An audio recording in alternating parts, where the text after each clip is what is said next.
This is Mike McKibben from, who am I with? Americans for Innovation. And Let's start again. I didn't like that either, because you better know where you're from. I forget there's so many Americans involved. Yeah, but I'm just going to Just let it keep going. Okay, all right, yeah. All right. Okay. Hello, this is Mike McKibben with Americans for Innovation. I hogtied Douglas and won't let him go until I ask him some more questions about the cube. Now, Douglas, let me start out by summarizing briefly what I've heard you say about the cube, and I'm sure it's wrong, but I'm going to tell you what I've heard so far, and you tell me, and you correct me, please. What I've heard is you've developed this antenna, which serves also as a transponder or a broadcasting system, because you've figured out a way to harness the frequency of silica, which is in all over our planet, in most living things and in our bodies, and you've put it under some kind of pressure so it's got energy associated with it without having to be plugged in or part of a battery.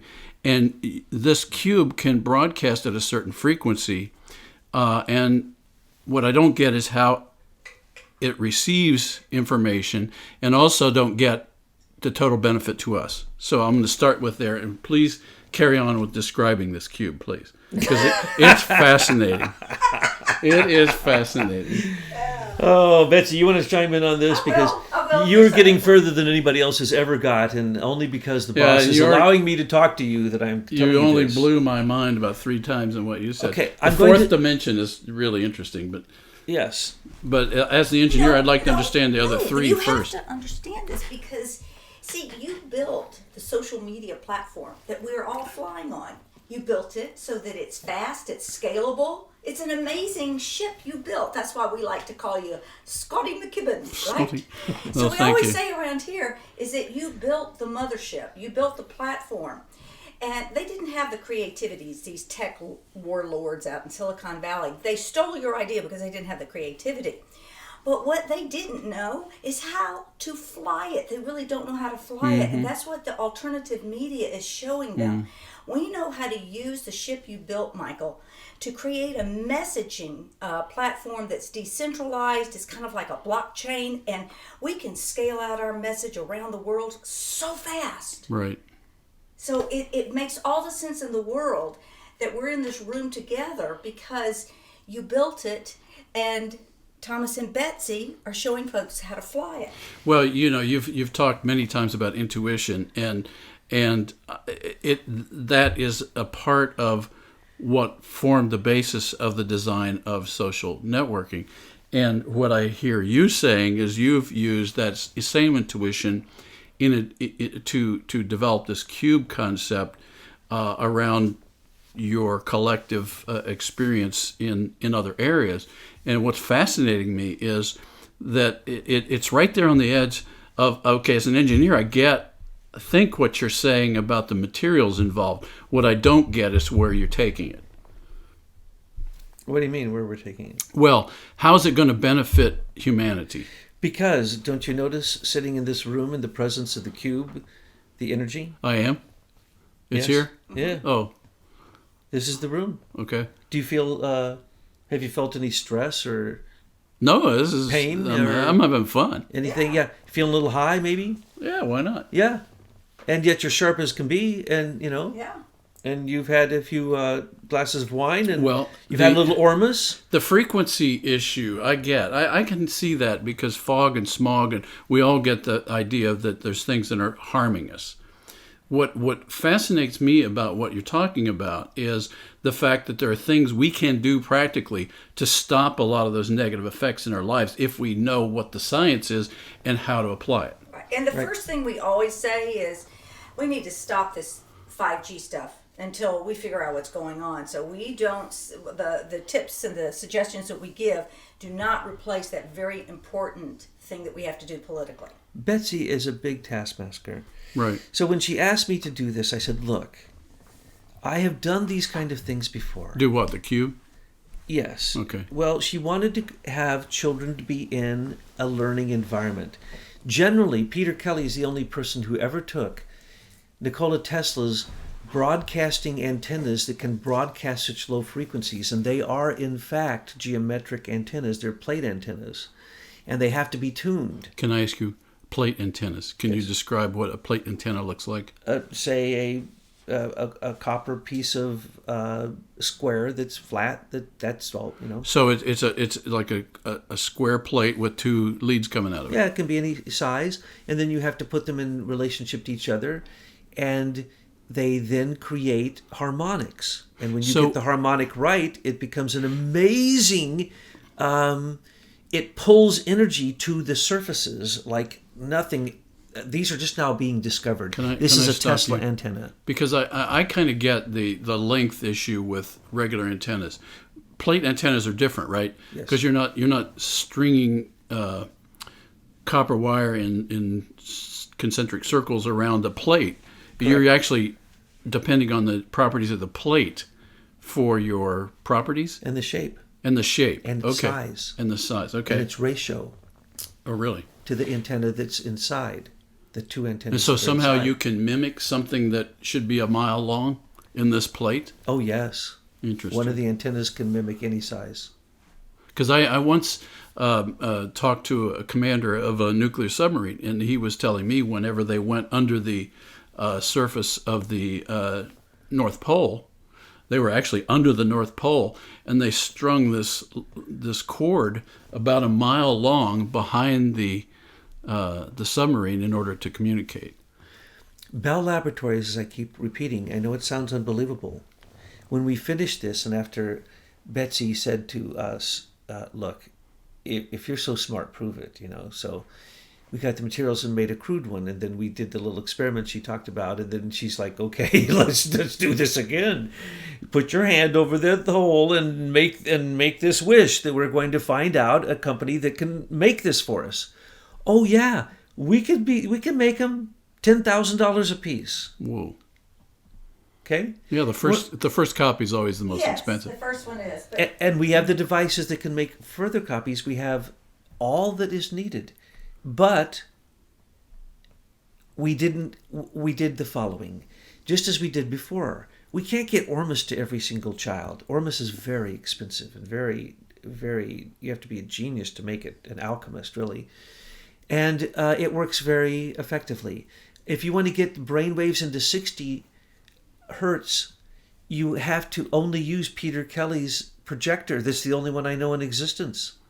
And the last time, and that requires a psychic in the middle, right? Nope, not anymore. Oh, not that one. He worked it out. He took Tesla's antennas. And what they are is there are two types of antennas. We use three.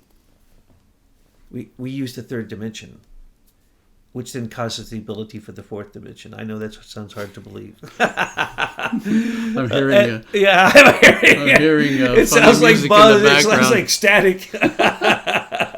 Wow! Fourth dimension. I'll hang on the fourth dimension for a moment. I'm going to get the first three. Yeah. Well, okay. Dig this. It puts you in Thank you, Betsy. the fourth dimension.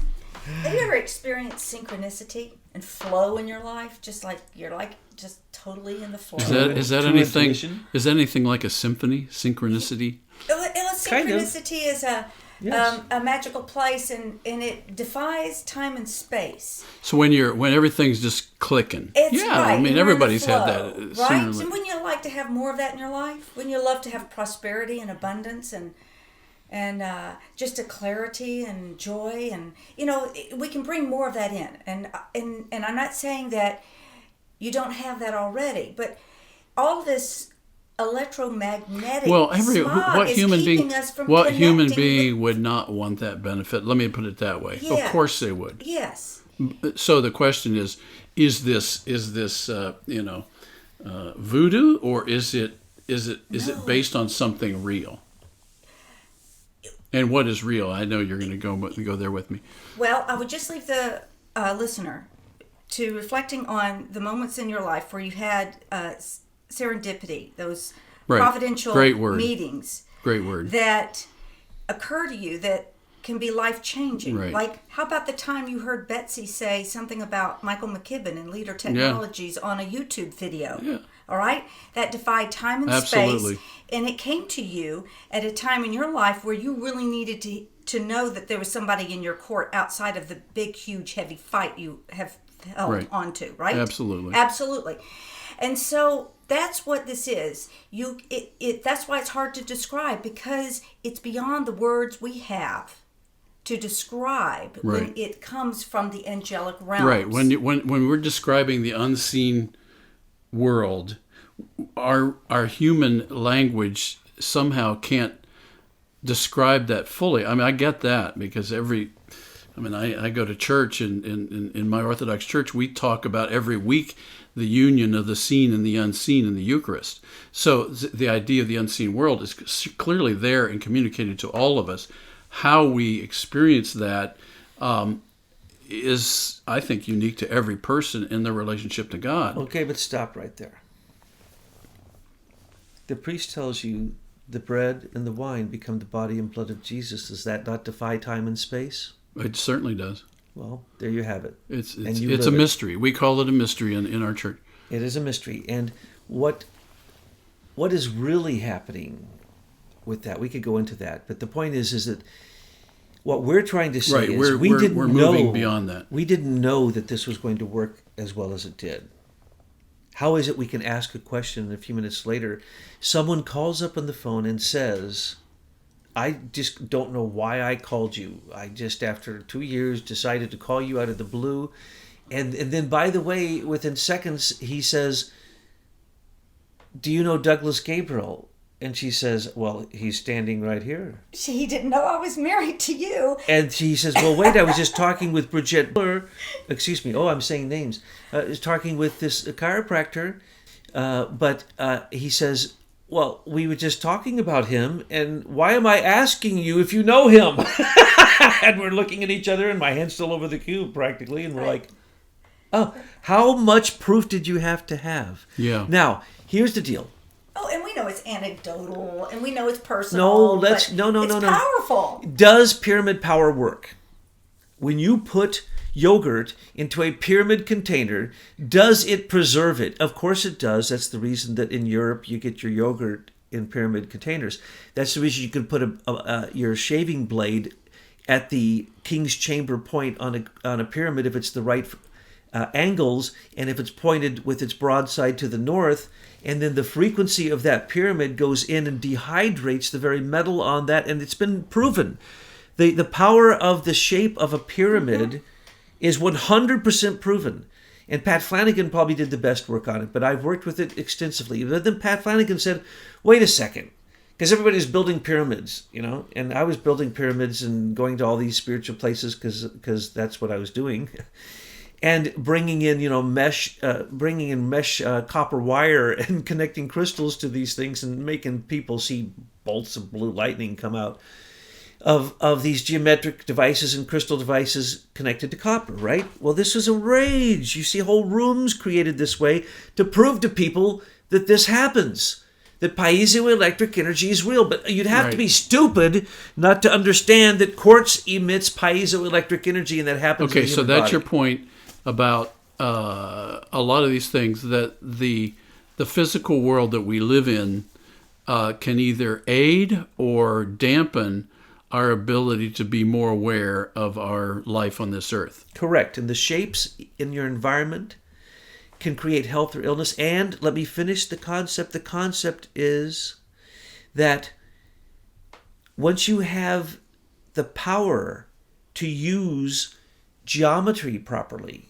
and you understand ratios and proportions, then you end up making, just like Bell Lab did, a cube of an exact size, of an exact material, and then you use a special type of radionics antenna, and then you use a Tesla geometric antenna, and then you construct it in a certain way, and then you add the frequencies you want, and then you add the heterodyne frequencies you want, and you get this device. That's what the human heart does. Remind me, what was heterodyne? Just a bunch of frequencies of, say, you can get the frequency of just about anything you want. And you put those frequencies as separate frequencies into the carrier wave. Okay, so this was the amalgamation of different frequencies in right. our Now, body. we meant that to only work in a room. But once it was tested, it was so powerful that we realized that it's big enough for a building. And then we hooked it up to some other antennas. Wait, What do you mean powerful? What was it doing? Was it emitting something or receiving something?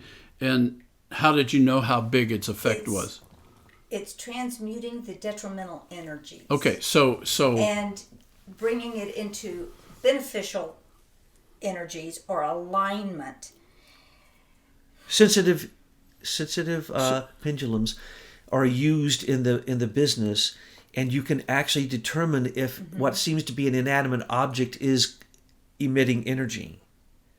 Now, they can't say exactly what the frequency is per se, but you can tell when this energy becomes powerful because it actually turns out from a transverse wave, it turns into a scalar wave. It turns into a continuum. So you're saying something changes about this smog that we're in, Yes. and it changes to something else. Yes, that's what one part of the antenna does.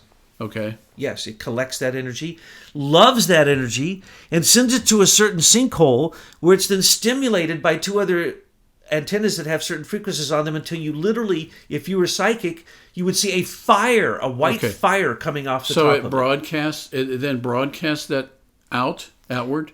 Yes, And because we built another fantastic antenna on part of that and connected it to some plate antennas. And so we decided that when we realized that it did well for the room, we said, well, let's see how much influence we can get. Because we had created a device you can put on your head that causes your brain, after about 2 minutes, to go into... Now, you can't say this because we did not hook up any devices. Well, to see that. can I ask you a question? I saw it through the evidence of watching children who wore this instantaneously have capacities that they did, or 2 minutes later had capacities they did not have. So we hooked it to that. Now, that has not been tested, true, but I know that works as much as I know that the Okay. cube works. Now let Can me I get to go the back? final point. Okay. The final point is Pat Flanagan took what is called the vibration of the pyramid energy, once it's been aligned properly, and you go to the right spot on it, and he turned it into a two-dimensional projection. Okay, you just lost me. Okay, so can I go back? You just lost me. Okay. That would probably lose most people. You lost me. Okay, so we're going back to the cube. Forget the pyramid for a second. I'm dealing with a six-sided figure. Okay, so I get the idea that it's sucking all this smog in, and because of the silica antenna. Does that create energy on its own? Is that what you're pushing back out in these other antennas? Partially, yes. If you take certain spiraled copper wires, for instance, and you make them at a certain proportion and you interpenetrate them in a certain way so that at that geometric spot, like the sweet spot in a pyramid, the sweet spot in the cube. Is that like the geometric center? Yeah, well, of sorts. With a cube it is, because a cube's perfect, Right. but not with a pyramid. But there is a gravitational center. Is that the same thing? With a cube, yes, that's the reason it's such No. I mean so a perfect. pyramid. That has something to do with it, but a little bit different. Okay. Sorry. Go ahead. If you go to the King's Chamber of the Great Pyramid, you'll find a sepulcher. When you strike it with your hand, it will hit 432 vibrations per second, because that is the solfeggio A. It is Om, it's A, right? But it's not 440. It's the true, real A, 432. But that's neither here nor there. When you get to the right frequency with the right geometric shape, platonic solid in this case, then a certain type of harmonic frequency starts. And now, as I was saying, if you take, I can right here, right now, go into the garage and get some of Betsy's copper wire, and with my hands make you two spiral circuits that are woven together in a certain way, and it will create energy. It will in fact create a fire On its own, On its just own. sitting there. just sitting there. All you gotta do is Google this. No, I'd rather see it. You No, and what you have to do is you usually have to start it with an energy, like a battery, right? and then take the ends off and watch what happens. Sometimes it burns. I've seen films where it burnt up the room. So can copper and the shape interpenetrating copper each other? woven around a nail with a battery on each end will magnetize it. Thank you. Where does electromagnetism come from? Copper, usually wrapped around metal that is either magnetized or becomes magnetized, spun. Well, we are spinning, but we're not going to tell you how we spin, because if we gave away the secret, then people would just experiment with this, and we know how powerful it is. So we turned it into a two-dimensional projection that created the sigil, which is another antenna that's tuned. How do we do this? I can't explain that quite to you, because you wouldn't believe it if I did. But let's just say when you look at the sigil that you can get in the box below, it's the sigil that Betsy produces for free for people. You put that on things, and we've been told wondrous stories about the way it affects everything. What does it do? It's using a special type of antenna to focus your energy to do what always happens. When you see a hole in a circle, like, the ancient Japanese worshipped, basically, jade that had a hole in the middle. There's Why? A lot of coins in Asia had holes in the middle. Why? I don't know. Because your mind fills that hole. It's interesting to look at. It always makes you look at it because your mind Right. wishes to fill the hole. That's why you'll see, even out here, that piece of art. There's a huge jade, and in the middle, it's flat. It looks like an album, the old albums, and in the middle is a hole. Right. Why? Because our minds fill that. So when you look at a sigil, it causes your mind to go to the gap, to the middle, and you fill the gap. But because the gap is a perfect yin-yang, you can't fill the gap. So the gap never fills. The gap was already filled.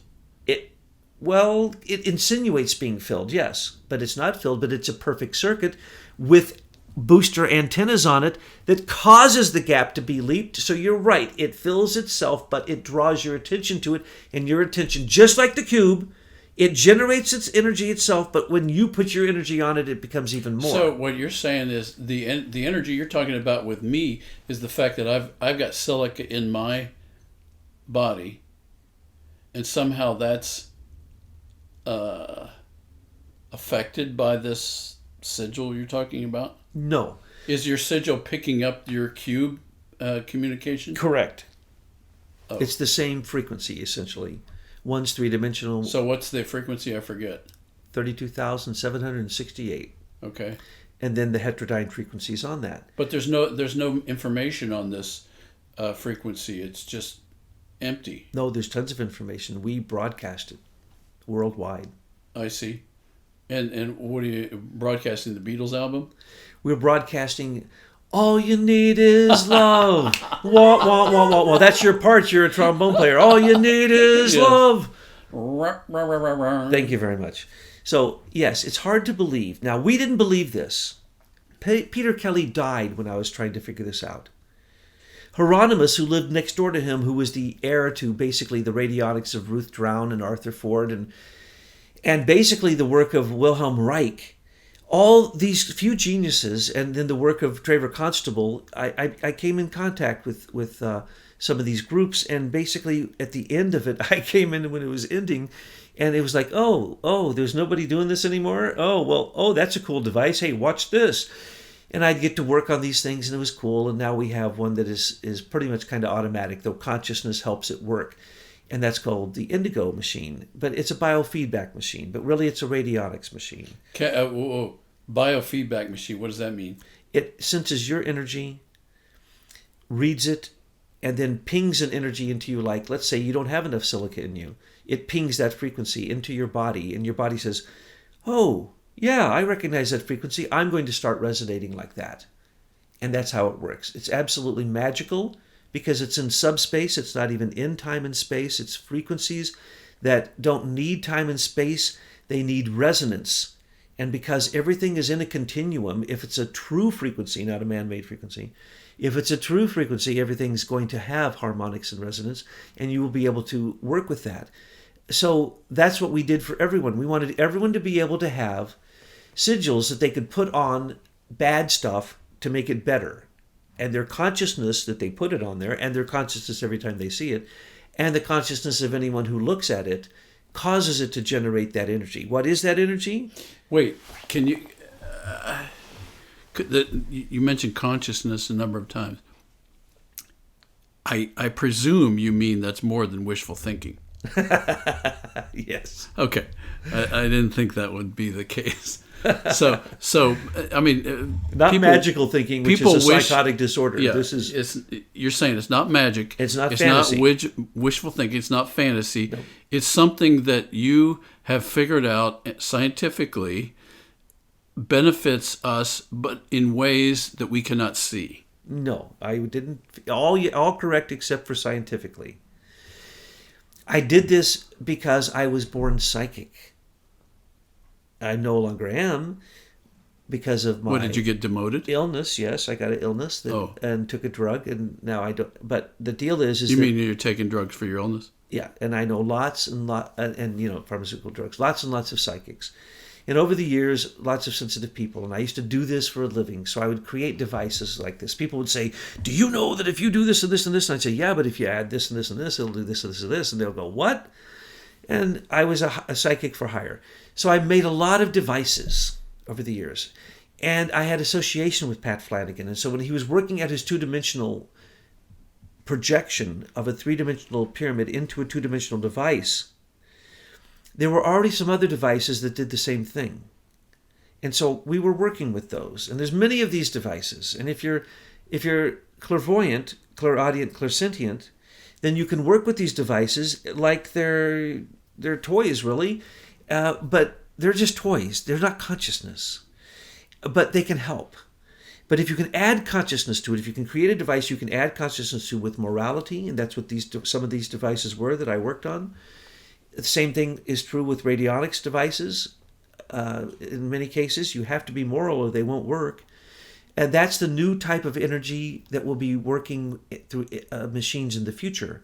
It's when human consciousness enters into machines instead of machine consciousness entering into human consciousness.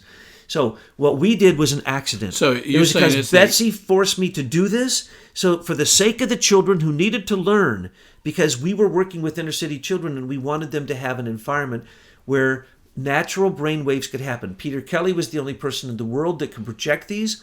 We figured out a way to project it, and then Betsy said it's not good enough. We don't want to put batteries in this thing. It has to be permanent. And so we created the cube, and then she says, people can't afford this. We need a sigil. So we tuned through her talent and through all kinds of devices, we created an antenna that would replicate that. And so really it was out of that drive to do the same thing that Ormus does for handicapped children. It gives them a chance that their brain can come into a beautiful harmony. And that's what it's all about. That's what drove us, and people think we're nuts. It doesn't matter if you could read the testimonials of people who have used sigils to do the most amazing things and swear by them. And if you could see what people have told Betsy and told myself and members of the conclave and all these people, we have had feedback that we never would have believed. We didn't believe this was going to work. I'd never made one of these before. But when I made the first one, the prototype, it was so powerful, I wanted to disassemble it and say, look, Betsy, I think I don't think we should really do this. And now we've done it, and people hound us all the time. They want one of these because they know it's going to heal people. Well, the deal is consciousness heals, not devices. We've created a device where consciousness can then be heterodyned onto the most common frequency on the face of the earth. Heterodyne meaning added to. Yes. And that's what we've in done. In a beneficial way. Yes. People think we're nuts. It doesn't matter because we already see the effects and we can test the effects and so on and so forth. Now, look at the Bell Laboratory Cube antenna. It is one of the most marvelous devices of the modern times. They're not going to use it because G5 is going to supplant it. But it used the same exact devices. It used a cube of the exact same size and dimensions. Isn't that an amazing thing? It used the type of antenna that we took from radionics. And from what I could see, because they showed us pictures of the inside of this little tiny little antenna, it's an antenna and it's a broadcaster and receiver. One of these can run 100 computers simultaneously, receiving 5G or anything, doesn't matter, full spectrum, because they're using not only platonic solid plate antennas, not only some of the exact same things we're using, but then they use circuitry when we didn't need to use circuitry. We use magnetism. Well, and when other you devices. say run, what do you mean power? They can power all these computers? Is that what you're saying? It's the antenna. Or it's the antenna for the Let's say you have a building with 100 people with 100 like the computers. Wi-Fi. Yes, Okay, it's the Wi-Fi.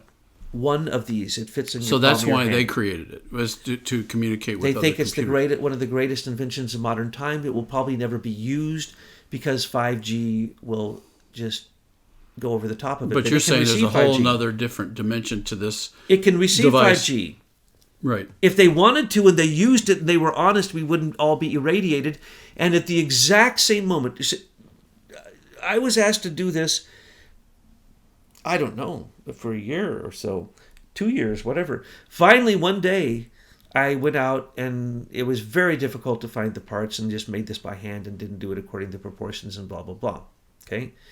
Well, when we finally finished it, which was a huge project, and $10,000 later, we had one. And then we hooked it up and it was working and it was like, wow, this is really incredible. And so I look at Betsy and I say, you know, Bets, whenever something's invented on the earth that's really significant, it's usually invented at 2 or 3 places at a time. So let's just go on the computer and I'm going to Google cube antenna. Comes right up. Bell Labs, just discovered, just recognized, greatest invention in modern times for broadcasting. It probably won't even be used, just like your patent. It will simply be suppressed because the people who have the big money flowing in a different direction are going that direction, and it doesn't include this. We developed it at the exact same time, and at the same exact time, the quantum computer was the prototype for the quantum computer was made, and what they call it, the cube, and what's inside. The circuitry all hovers around a cube and doing 3-dimensional recognition inside of this so they can do quantum computing. And at the same time, they created a new satellite that was the same exact size that was called CubeBots, satellite CubeBots. Same exact size, some of the same circuitry, using the same type of antenna, which is the secret of this is in this antenna. And when you look at it, their antenna uses a hexagon. We're not going to tell you what we use because ours is more effective. But they use a hexagon. And based upon this hexagon and the way that they divide this, it becomes this amazing receiver of everything from short to longest waves possible. Everything, the full spectrum. And this is a satellite. And it is what is now roaming out there in space, and they have gone and they've attached to all of our enemy satellites. And at any moment, these cube satellite bots can actually take our enemy satellites out of space right now. So at the same exact moment, the cube was creating. We created the cube. Bell Laboratories created the cube antenna. The cube for a quantum computer was created, and the cube satellite bots were created. All at the same time. So back to how it can help us. So you're saying if I have one of these cubes in my home, I can cut out some of this smog? You're not going to have one of the cubes at the home. You don't need the cube. Make sure people get that. There'll never be a second don't cube. need it. Don't need it because the cube Correct. is already operating. That's and why all Pat you Flanagan, why are there no more pyramids anymore? Why do you not walk in any crazy people's house and everybody's sitting under a pyramid? Because their brains all got dehydrated. Because they're using Yeah. That's exactly what they didn't know, Betsy. You nailed it. If you put your head in that space, your brain gets dehydrated and you actually get screwed up in your brain. But he created a 2-dimensional projection of it, so all you have to have is one of these charging plates. And now you walk into these houses, they don't even know that's a Pat You're Flanagan saying the charging plate. the sigils are the fingers of this cube. Correct. Right, Betsy? Yes. And they ping back to the cube, and then everything begins to power. So imagine it as a force field all around the world. So you're saying that they communicate back to the cube and generate additional energy from the cube that then goes back out. And we ask people, if they have sacred places in their communities, and in no way should you trash that sacred place, but if there's a place that you can put the sigil that you feel would offer a beneficial, loving energy back to the community, then do that. and that just kind of powers up everything. And that's how we bring a consciousness to the planet Earth and begin the healing process that we so need to make a change into this new world that we're going to become. A meme is a neural network in your brain, and this has been proven. We've written about this quite a bit. And so when you send out a meme, the Marines have a whole division that does memes. yes, it is a frequency. It is a brain frequency. It is a complicated heterodyne brain frequency. And so when we created this, it's just like the thoughts of the people who created the cube, or the thoughts of the person who created a meme, or the thoughts of the person who created or invented something or discovered something, and it was discovered in the 3 places on the earth almost at the same exact moment. What is that? Those are frequencies. Right. And so it's very easy to laugh at this, but when you break it down into the human domain, instead of making it a machine language kind of thing, like everybody wants to say, well, why can't you just mass produce these? No, it's about consciousness. It is not about the cube itself. The cube is a replication of the human heart, creating the energy that's needed to create coherence with the brain, that then creates the gamma wave, the delta wave, the theta wave, the beta wave, the alpha wave. All of those waves come into perfect coherence because the human heart, which is a cube at this point, has that energy. Now, you talked before about energy. The human heart produces anywhere from 100 to 1,000 times the energy that the brain produces. Everybody thinks that the brain is a power, it's a battery. Yes, to a degree, and it does produce energy. It produces piezoelectric, bioelectric energy. It doesn't travel the speed of light. It travels the speed of sound in the human body. Generally, bioelectric energy it goes from jumps synapse to synapse and goes from one end of the body to the next. But what is happening is you have a cold plasma generator in your brain, in your heart, and in your intestines, in your metabolic system. And we've written about that in book 2. Betsy Tyler did such a great job on describing the way that these things are in the human body. So we didn't invent these. No. Right. In fact, we have on our website, the OurSpirit.com site, we have a diet that we recommend people follow. And it's a clearing of each chakra area, because the wear and tear of our bodies, meeting Monsanto and GMOs and chemtrails and fluoride water is just destroying all the vibrations, the natural vibrations that emanate from our different chakras. So if you take this and you work with it step by step, you begin to clear your channels and pathways so that you can reconnect to the cosmic earthly nutrition stream. And ascend, raise their vibration, Yes, right? right. Essentially. Let me thank you for sharing a bit of your hearts. Oh, That's thank you all. so much. That's my only response to this. Well, it's hard to believe, and it's okay. We don't need anybody to believe it because we don't sell this stuff. We get anything like the books that we actually sell. We probably have 10 times that amount of information for free on the internet, as you full well know. Whether it be if you follow the Glass Speed game and you go between Aim for Truth to OurSpirit.com, then you'll notice the reason we have different names. And then there are other sites we have we're not going to mention today. But if you follow the Glass Speed game and you take the bridges all over the place for the things that we're connected with, it'll connect to you.